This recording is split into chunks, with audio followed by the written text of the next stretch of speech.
I mean, so I had never been to Detroit before I started doing this kind of work, but I do have family in the area though. Okay.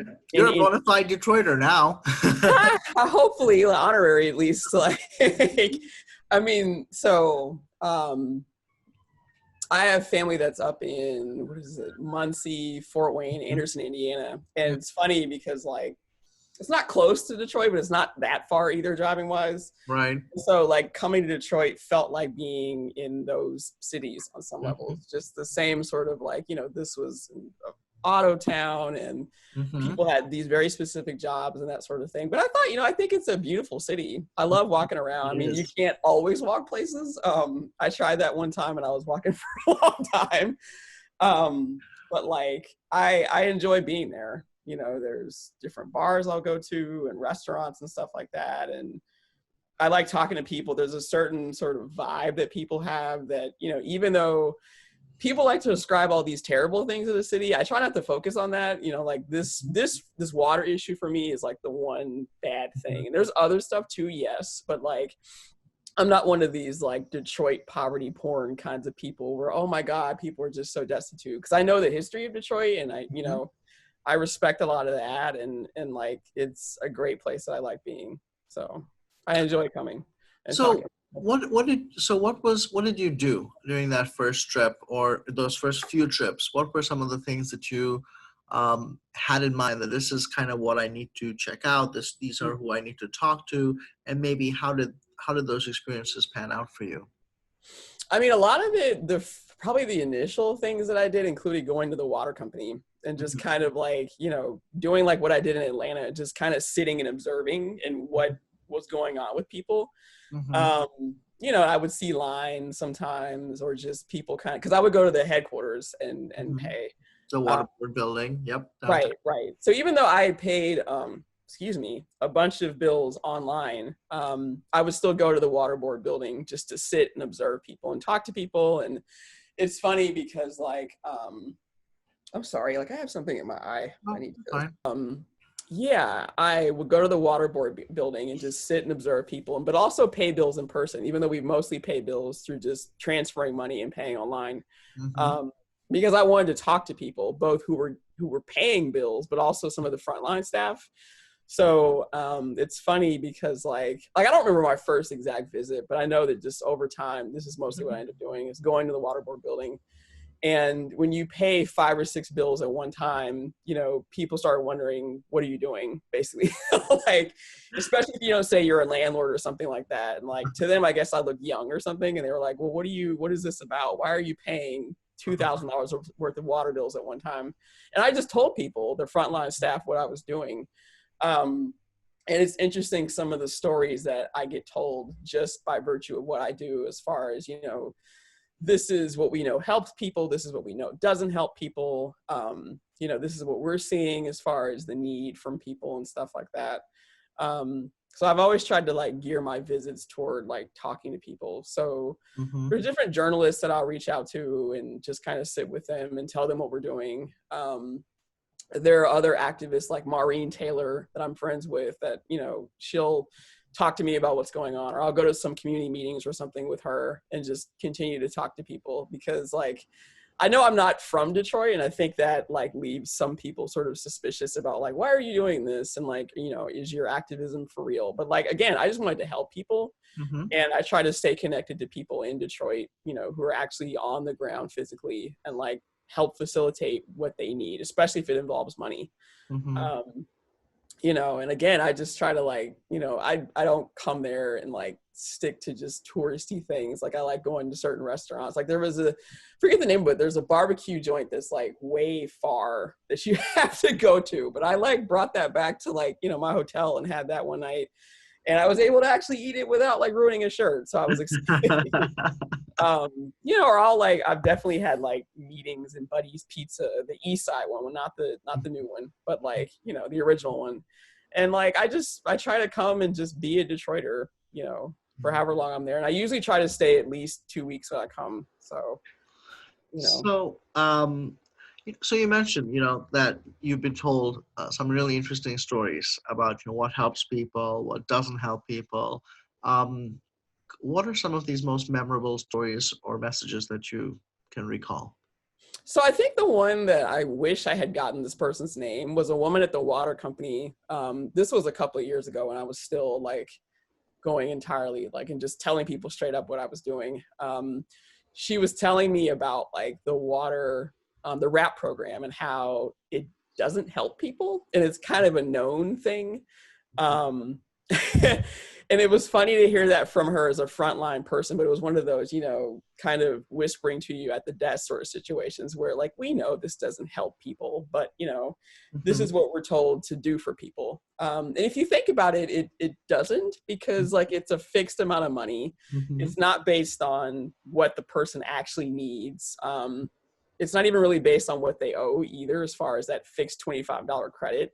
So even if, you know, I've seen some people where when we were able to see more fine-grained billing information, I've seen it apply to accounts where the water was still off. And so Mhm. it's really not helping people. But again, going back to what I was saying earlier about like PR and what works and what doesn't, it's Right. been able to be used as a, look, we're helping people. We've got this program, even if fundamentally you know that it's not actually helping, especially from the perspective of thinking about like being able to tell people this is the number of people who have gone through this RAP program and how many people come off of it and no longer need help. Like those numbers are not shared. And we've dealt with people who, you know, they've successfully completed it. They've been on RAP for 2 years, but they come to us and they still owe some huge balance and they can't afford it because they're not working or whatever the situation is. And so we talk about, you know, data and evidence-based things or whatever. That's information that's not shared. And even if it is shared, it's through FOIA requests, and it's more on the basis of, you know, this is the number of people who have gone through it, but it doesn't show like on a cohort base how many people have completed it, how far did most people get, and that kind of thing. So, but Mhm. I've, you know, that frontline person telling me that was clear. And then the number of people that we get who, you know, need help getting onto RAP is Mhm. also an issue because there's a barrier. And so, um, if we think about like if it's actually supposed to be helping people, there technically shouldn't be a barrier, but people need as much as what 50% of their balance to get onto it. And Mhm. for some people that's totally out of their reach. And if they Right. had that, they wouldn't probably need the help in the first place. Mhm. So, you know, that's kind of what's going on with people. But I'll always remember that story because it was funny to hear someone on the inside just Mhm. straight up say, we know this doesn't help people. But again, it's a thing that, you know, the higher ups can go on the news and say that they have for people.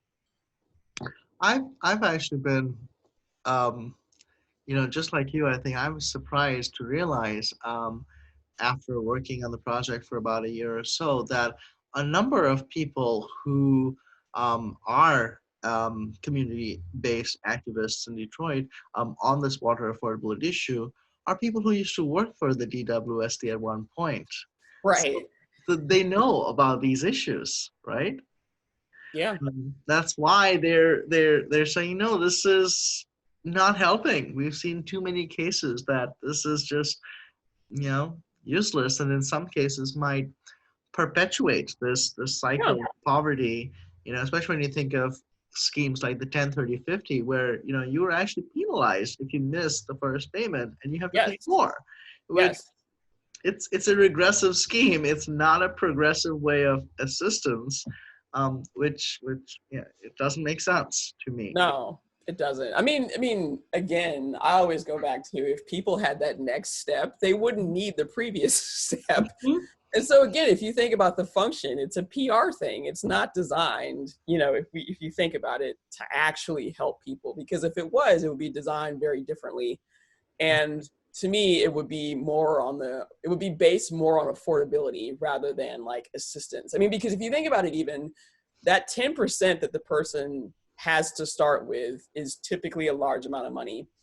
But Yeah. then there is the, you know, the money that they have to pay that's toward the previous balance, but that's Mhm. also on top of whatever the current bill actually is. Mhm. So it's like if they could afford the current bill, they wouldn't need assistance. So again, it's designed in a really nonsensical way, Mhm. but it's being sold as this very helpful. Look what we did for people. You can't say that we don't help people sort of thing. But when you actually talk to people who, are in that program, you quickly learn that, okay, this isn't what people think it is, but again, they're not people that are fully empowered as far as having the expensive PR firm to tell the story that, this is actually helping people and look what we've done. They're, on the ground trying to make do within the system that they've been given as far as that program or those two programs, because RAP and 1030/50 are different from each other. But again, they're not helping people, and they're not designed to, I don't want to say they're not designed to help, but I'm grasping at what the word actually is, but it's not designed to make water affordable, which is what the goal should actually be. It's they don't make water accessible and affordable. Yeah. They just help so it's funny. My previous, what's that? Bean counter. yes. So that's what I was getting at. Like, my previous experience was running a for-profit startup. And so I've learned a lot about a lot of finance stuff or whatever. And so it's funny running across a document a while ago that was for a bond issue for DWSD. And they spent almost 3 pages talking about how they're handling people who can't afford the bills. And it was very, here's what we're doing as far as collections, and here's why, and all that sort of stuff. But when you see 3 pages like that within, a bond issuing document, you start understanding that this is really about protecting the utility's financial interests rather than actually having it be affordable. Because also, if it was really about affordability, they would do certain things very differently. And this program would not be structured the way that it is. But again, that bond issuing document laid it out for me that this is really, it's obviously, yes, it's really about money, but to see those pages really emphasize, especially in the context of collections, not affordability, but collections. And that's for Wall Street, that's for finance purposes. And yes, understanding how utilities are financed in a lot of cases, yes, there is public money as far as bonds that come in. But they do that because, we have another layer of responsibility that's not happening in this. And that is the federal government used to fund in a more concerted, substantial way, public utilities, but that funding kind of peaked in the 70s. And so utilities are forced to raise rates to be able to do the things that they need to do. But, again, they start having regressive schemes like these RAP programs or whatever, to be able to collect from people. And so it ends up being, again, about collections to ensure their viability rather than making it accessible and affordable to everybody. Because technically, it actually makes better financial sense to have everybody paying, versus having some people that, are just not paying. And then, they pay sporadically in terms of being a part of certain programs. So even, you talk about numbers that you've gotten from press reports and things like that. I don't actually trust any of those numbers because a lot of those numbers are, and it's like other activists have said, those numbers are not counting the people that are just straight up out of the system as customers. They're there, but they're not active customers. And so it's kind of like, well, yeah, you would have, 5,000 families that are subject to shut off this year versus 10,000 last year because 5,000 have fallen out of the system or whatever the numbers are. But again, when you don't have fine-grained analytics saying things like this, the PR machine can work in such a way where it makes it look like, oh yeah, we've had fewer shutoffs. Well, that's because you have fewer customers to deal with. So those kinds of things happen. So. No, you're right. Actually, I think just a few months, just very shortly, actually, right before the coronavirus crisis hit, there were a couple of stories in Bridge and the Free Press which looked at just that issue, that, there's the numbers of who has been disconnected, who's been reconnected, the problematic numbers of people who are not being reconnected, and they're just falling off the system, and the base is just way too high. Yeah. So you've had this experience on multiple levels with the technology, the back end and the front end for the DWSC system. You've had interactions with frontline staff members when you go to pay. You've attended the board of commissioners meetings.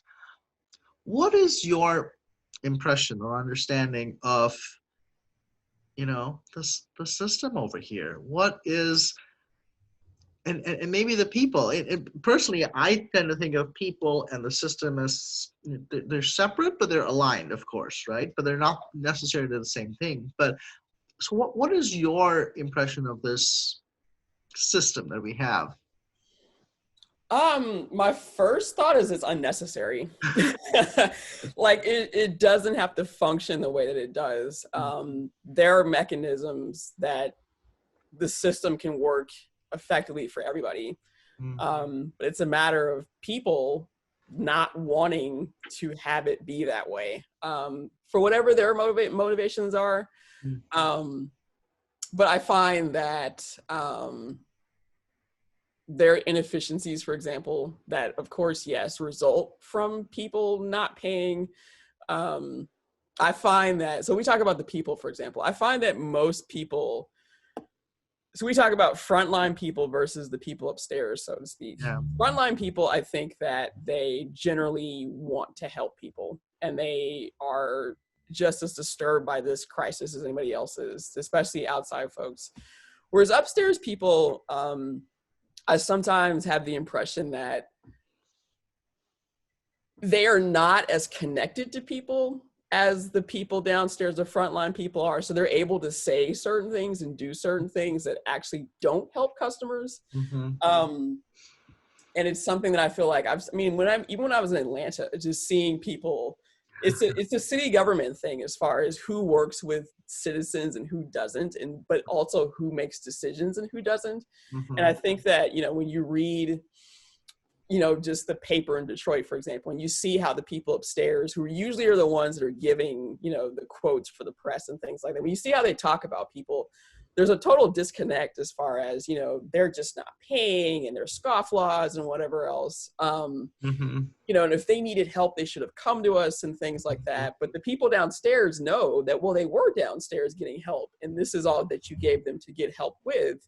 And so, this is why they do what they do. So to me, there is a disconnect that, because the people who truly are making decisions are disconnected from the citizens, they're not downstairs doing customer service, which I think people should actually do. I think there should be like,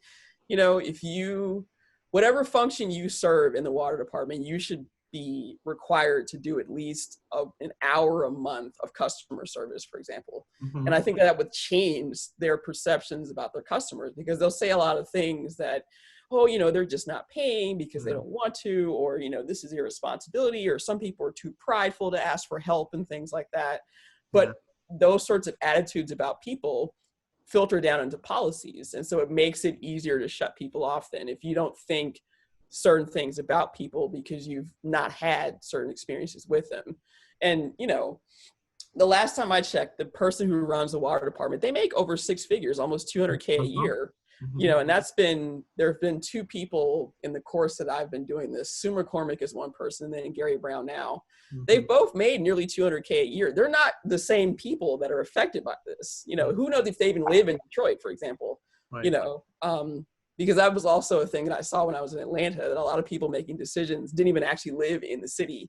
But that also causes them to make certain policies that don't help people. And so I think with any system, it's the people that are kind of more important to look at, because they're the ones who design the systems to be the way they are. So, yeah. I mean, those are all really important, great points, especially because you highlight the disconnect of the reasons, right? And because those are what you see in the public discourse. And that's actually one of the major reasons we started this project, because we started, a lot of the reasons that you tend to see getting currency in the public discourse are flat out racist. And I'll just go on and say it. They're flat out racist. And it was a shock, I think, and it still is a shock to me that this has continued for so long. 6 years. And arguably no guarantee that this is not going to continue. I mean, because even now, in the middle of the COVID crisis, they actually increased the water rates for Detroit Yeah. residents by 2.5%. They've done it every year for the last 10, 12 years or whatever. Right. So on So, the one hand, they're like, we'll reconnect water, everyone will have water. But on the other hand, as soon as this is going to be managed, you're going to get a huge bill. yes, And if yeah, you don't pay, you're likely to get shut off, because who knows if the moratorium on the shutoffs is going to last beyond the current crisis. So it's heartening, but also very uncomfortable in lots of levels. right. I mean, so I follow, the governor on Twitter and things like that, and I saw when they announced the moratorium, but I wasn't moved by it. Like first because the ACLU and some other groups came to Governor Whitmer earlier this year, and previously as well, talking about like waterborne illnesses and how they were exacerbated by shutoffs. And, there was a Henry Ford study that showed that there's a positive correlation between Mm-hmm.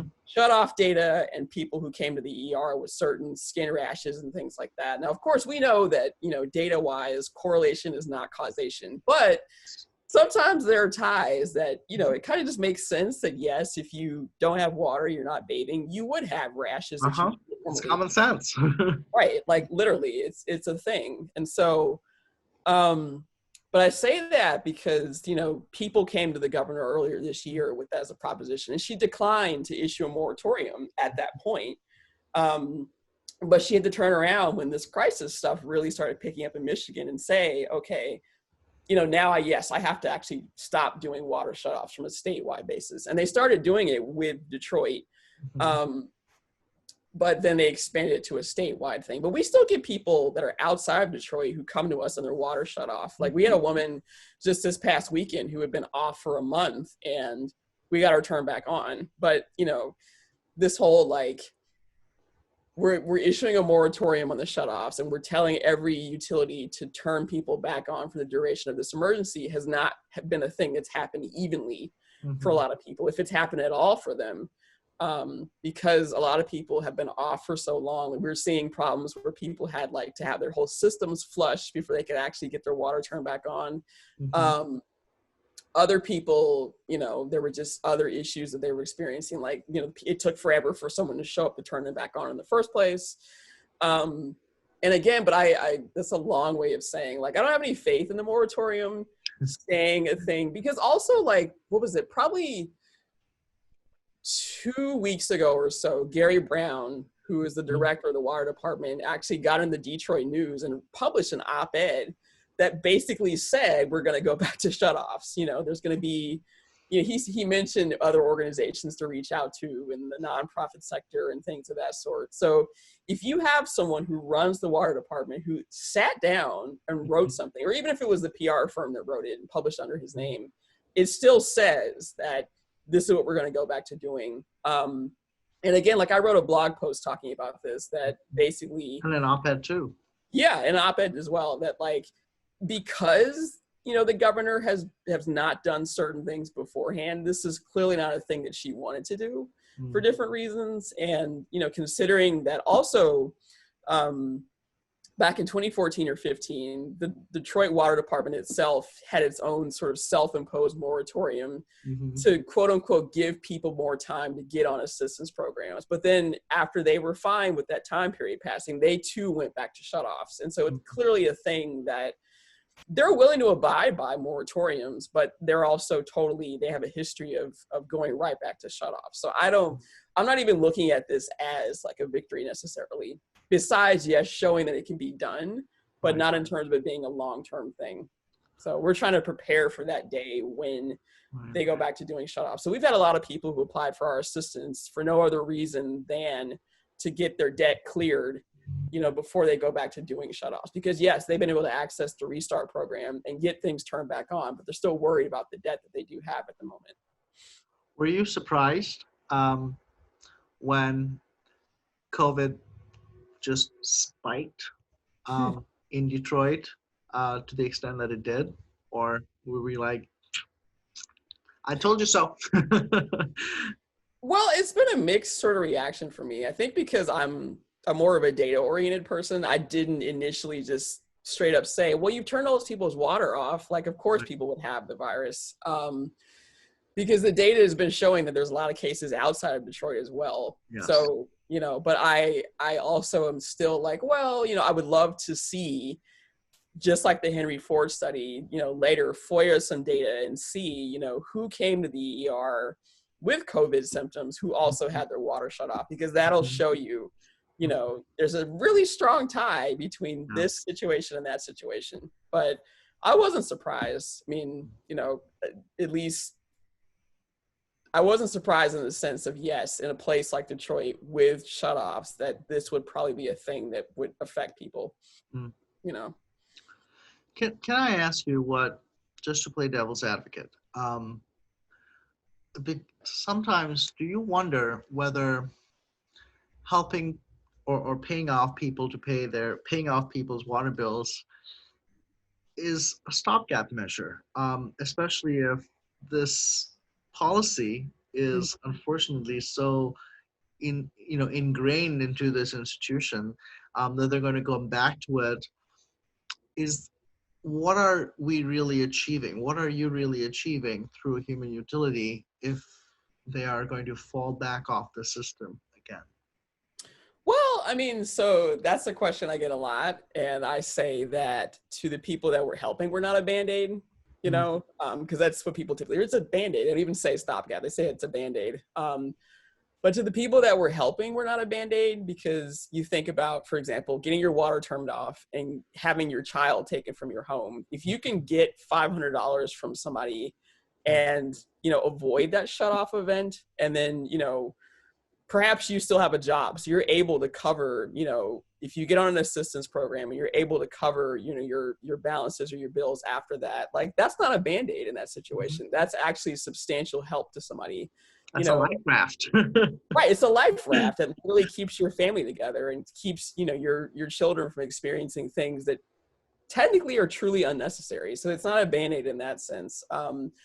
Then also think about, like, there are groups of people that, there's other programs like state programs that provide assistance, but we often work faster than those groups do. So it was the state emergency relief program that gives $175 to people, but it takes some time to get that money. Whereas we've paid bills, if you apply at the right time of day, and our contact at the water company verifies everything properly, we can have your bill paid the next day and have your water turned back on the day after that. Mhm. So, it's fast in that measure, but also depending on what's going on with people, we do provide ongoing support for them. So, if you've got cancer, for example, and you truly can't work, we have actually helped people in a more sustained sense to keep them Mhm. from being shut off, because you have to come home and flush chemo out of your body and things of that sort. You need water for that. So, I get the whole Band-Aid sort of thing, but there are real gains that we're achieving for people. And we're also, like, again, building up a storehouse of stories and data that we can take to people like policymakers and say, again, like I had before, maps and stories and things like that, that show, because we've had this number of people who we've talked to, Mhm. thousands of people at this point, this is what we're seeing as patterns. And if you Mhm. shape policy around those patterns, then this is what you could gain. And then also, from having all that data, we could start doing things like cost benefit analyses and saying that you're actually screwing taxpayers by not having an assistance program that works Mhm. versus, just shutting people off, or actually versus actually helping people in a concerted way. So, Mhm. I get the Band-Aid thing, but I think it's a short-sighted way of seeing what we and other activists are doing, because it actually does lead to real change eventually. It's you just can't predict when, Mhm. but it's a buildup. No, absolutely. I mean, in um, looking at it another way, even thinking about the question might be perceived almost as, your my own privilege, right? I mean, Right. because I don't have to worry about, that band-aid at the moment. I can think about the long term. If for a lot of people, thinking about the long term is a luxury. and we've got to recognize that part as well. Exactly. Exactly. So, who are some of your um, closest partners in this process? You mentioned Maureen Taylor from Michigan Welfare Rights Organization. Is MWRO like a major partner of yours in locally or? Yes, yes. So not like an official contract basis, but we Sure, do sure. send people from time to time that like, could you help us with this person's bill and that kind of thing. We also have Matrix Human Services that refers people to us. So there's a long list of people that refer people to us. And some of those people we, actually talk to on a more concerted basis versus other folks. Like, Mhm. there are some churches that refer people to us. There is the hemophilia, I think I'm probably getting the order of their name wrong, but the Hemophilia Association of Michigan, they refer people to us. Because we had one woman, for example, where her son had had a hemophilia bleeding disorder. And so like she definitely needed water to be on her house because of, having to change his sheets and things like that constantly. So, but we found her through that organization. We think about like we have the health department is doing a pilot with as far as like case management. So we work with them as far as providing funding for people. So there's like a nice healthy list of people, but like those are our main sort of partners. How did you figure out and make these connections? Because part of our one of the things that we're really interested in the project overall is the amazing connections and the organizing that community groups and organizations are doing, and you're just a great example of that. So maybe could you tell me a little bit about how these connections were forged and what they're resulting in? Sure. Sure. I mean, so some of it is like them finding us. When you give away money, people find you. I mean, another thing I've had to learn because at one point I actually gave my personal phone number out to people and I didn't realize it was not a good thing to do. So we initially sent a flyer out when we first got started because we had all this money that we couldn't figure out how to get to people. And I had my phone number on that and that was not smart. But like I definitely reached out to the city initially and did not get a great response from them. So I actually reached out to the mayor's office, to his chief of staff, and she kind of was annoyed that I was able to get through to her for some reason or another. But like, I find myself emailing people from time to time and just saying, here's what we do, here's who we've helped. We can help people if you like send them to us. And, we'll find that a lot of people will do that. Other people, they've just read about us and they'll reach out. Like the health department, I had been meaning to figure out who was meaningful to talk to there, but they found us first. And so, a lot of it is that way. Like some of it's inbound, a lot of it's outbound, just Mhm. depending on like what's happening at the moment.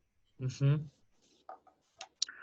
Um, Thank you for your time. You've Sure. been amazing. Just to sort of wrap up this conversation, I want to ask you, what does water security mean for you, especially in this context of the human utility? Yeah, I mean, so for me, it means people don't have to worry about like whether they'll have this resource or not. Mhm. It's a thing that is a human right, just like the right to breathe is. Even though that's a whole conversation about polluted air and whatever else, but like to me, it's a thing that you don't have to worry about. Mhm. Um, that no matter what your financial situation is, you will have running water in your house regardless. And basically, that the concept of being able to take a shower in your own house is not a privilege; it's a right that you have. That's a like I can go on for a while, but like to me, again, water security is just you don't have to worry about it. It's just always there. Just like when you turn on the faucet, it's always there, but there is no barrier to you always having it. Mhm. Do you see affordability as connected to some of these other concerns around water issues, like possible contamination fears of PFAS or lead or um, waterborne diseases, or for your purposes, do you tend to focus on water affordability as the main lens, so to speak? Yeah, I do. I think they're all tied together, but we just focus on affordability. But one of the reasons I say they're tied together because you start getting into like who is affected by these things as far as water pollution Mhm. and PFAS and all that sort of stuff. It's certain communities that have to deal with Mhm. this. Where, like, I'm in North Carolina right now, my parents' house, and they live sort of not too far from the outskirts of the city, but on the other side of the county, there are a lot of people who use wells, for Mhm. example. Mhm. But this is the same place that a chemical plant has been situated. Mhm. Um, but these are people that tend to be more working class folks, and they're not, at least around here, they're not as politically active. At least Mhm. they weren't prior to this. But you start seeing stuff like that, and these are also just white people. Like, this is not Mhm. even a black and brown issue; it's just a Mhm. socioeconomic issue.